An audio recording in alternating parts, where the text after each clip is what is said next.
अगर आप नीट की तैयारी कर रहे हैं और नीट 2024 में आपको अपीयर होना है, तो आपके लिए यह जो सीरीज हमने शुरू किया है, आए हुए क्वेश्चन के सॉल्यूशन के माध्यम से कम समय में किसी क्वेश्चन को आप कैसे सोल्व कीजिएगा, उसका ट्रिक बताते हैं और उस टॉपिक से रिलेटेड और कितने तरह के क्वेश्चन हो सकते हैं वह चीज़ हम बता रहे हैं। तो अब तक आप चैनल पर नए हैं और आप नीट की तैयारी कर रहे हैं तो इस चैनल को कृपया सब्सक्राइब कीजिए, लाइक कीजिए और अन्य लोगों को शेयर कीजिए। मैं इस पर सीरीज डालना शुरू कर दिया हूँ तैयारी के रूप में। पिछले साल के आए हुए क्वेश्चन का हर एक टॉपिक से क्वेश्चन जो आया है उसको मैं सोल्व कर रहा हूँ और उसके माध्यम से आपको ट्रिक बता रहा हूँ कि वह उसका बेसिक कंसेप्ट क्या है, उस कंसेप्ट पर आधारित आप कैसे जल्दी क्वेश्चन को बनाइएगा और उससे रिलेटेड और कितने तरह के क्वेश्चन हो सकते हैं। इसी क्रम में देखिए, नीट ये क्वेश्चन आया है, एक क्वेश्चन है कि light travels A distance x in time t in air and 10x in time t2 in another denser medium. What is the critical angle for this medium? मैंने कहता है कि एक लाइट जो है हवा में t सेकेंड में x डिस्टेंस चलता है और एक डेंसर मीडियम में, मतलब कि हवा के रिस्पेक्ट में वो डेंसर मीडियम होगा, उसमें t2 से टाइम में वह 10x डिस्टेंस चलता है। तो कहता है कि इस डेंसर मीडियम का क्रिटिकल एंगल क्या होगा। यह जो क्वेश्चन है वो आपका नीट 2023 में पूछे हुए हैं। ठीक है कि क्रिटिकल एंगल क्या होगा। तो क्रिटिकल एंगल के संदर्भ में हम लोग पहले से जानते हैं कि होता है sine critical is equal to 1/μ या μ is equal to 1/sin c। Basically हमारा यही चीज है जिससे हमारा क्रिटिकल एंगल डिफाइन हो जाता है। अब तो सबसे बड़ी चीज है कि ये म्यू की जो बात कर रहा है दो मीडियम में, उसको हम कैसे करेंगे। तो देखिए इसका कॉन्सेप्ट क्या है।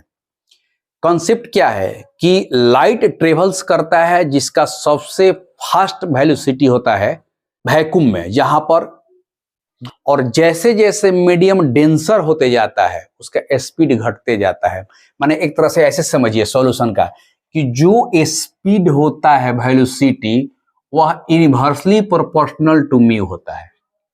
यही कंसेप्ट है कि जो लाइट का स्पीड होता है वो रिफ्रैक्टिव इंडेक्स का इनवर्सली प्रोपोर्शनल। इनवर्सली का मतलब कि रिफ्रैक्टिव इंडेक्स जब बढ़ते जाएगा तो उसका स्पीड घटते जाएगा। तो उस कंडीशन में अगर इसका इक्वेशन निकालेंगे तो v1/v2 इक्वल टू हो जाएगा μ2/μ1, क्योंकि यहाँ 1/μ है तो यहाँ ऊपर में 1 नीचे में 2 लिखेंगे तो ये उलट जाएगा, 2/1 हो जाएगा। अब वेलोसिटी v1 v2 की ये बात आ रही है तो इस वेलोसिटी के लिए ऑलरेडी इसमें टाइम और डिस्टेंस दिया हुआ है। जो टाइम और डिस्टेंस दिया उसको कन्वर्ट कर देना है सिंपली।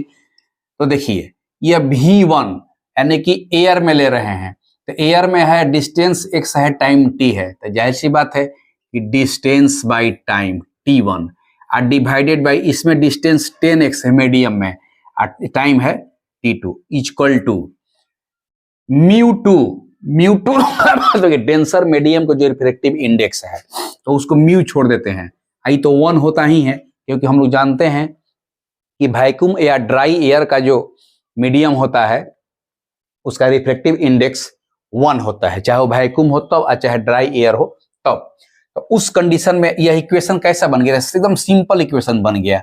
इसको उलटिएगा तो कितना हो जाएगा, x कट जाएगा t2/t1 यानी कि t2/10 t1 is equal to आ गया म्यू। अब देखिए यहाँ पर कितना आसानी से हमारा ये मिल गया कि म्यू इज इक्वल टू आ गया तो 1/sin c होता है। इसका मतलब यह जो पोर्शन है 1/sin c हो गया। अब हम लोग को यही sin c के बाद तो sin c निकालना है, तो अगर उलट देंगे इसको तो sin c इक्वल टू हो गया अभी भी उलट जाएगा, ये उलट जाएगा 10 t1 बाई t2।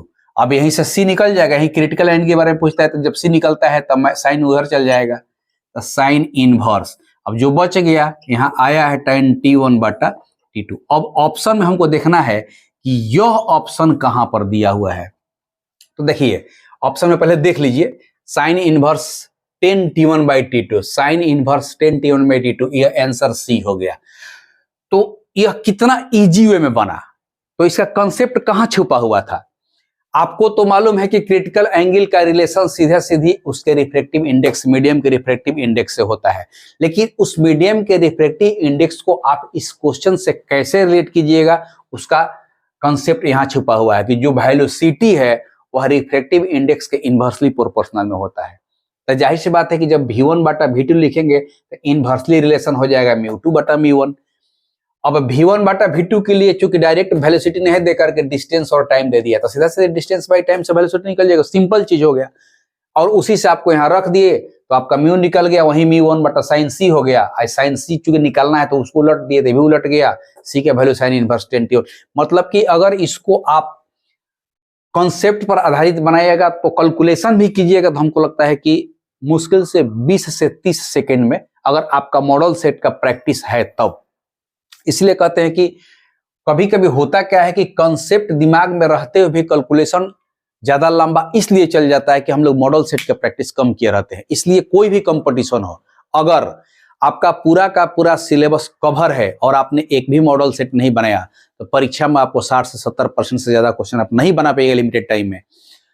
इसलिए कहते हैं कि आप सिलेबस पूरा करने के बाद आप मॉडल सेट को बनाइए। परीक्षा में बैठने से पहले 10, 15, 20 मॉडल सेट बना लीजिए। मॉडल सेट बनाने से क्या होता है कि उस मॉडल सेट में एट ए टाइम आपका सारा चैप्टर से रिलेटेड क्वेश्चन रहता है।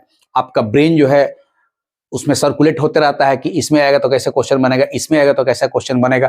तो उस हिसाब से किसी भी कंपटीशन को कंपीट करने का मात्र और मात्र एक ही फॉर्मूला है कि अगर आपका सिलेबस कवर हो चुका है तो आप मॉडल सेट को बनाइए, और उस मॉडल सेट में हमेशा कैलकुलेशन करते समय अपने दिमाग में रखिए कि हमारा कैलकुलेशन कितना फास्ट हो सके।